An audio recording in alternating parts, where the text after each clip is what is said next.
What about your phone is frozen or fails to reboot in the normal way? Do you have any other way to restart Android tablets or mobile phones? This video shows you other doable ways to reboot Android phone and tablets. It will be helpful when you meet a reboot problem on your Android. Part 1. Reboot Android phone or tablets when it is frozen. Hold the power and volume up keys at the same time until the device screen goes dark.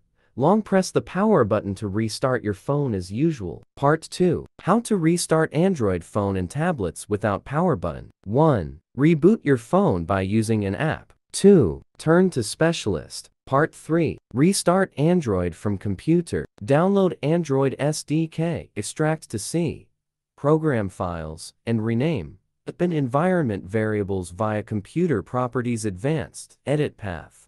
Add C program files Android ADTCDAK platform tools. Open CMD. Connect Android. Type add B shell.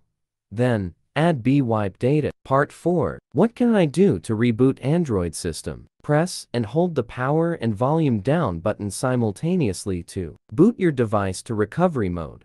Select the Reboot System Now option by using the volume down button, and press the power button to confirm your option. Part 5. How to do when Android fails to reboot. Charge your phone. When your phone battery is dead, it will not respond to your order. In this case, you can charge your phone at first and attempt to restart the phone again. Factory reset your phone. Restore the Android operating system. Flashing the working custom ROM.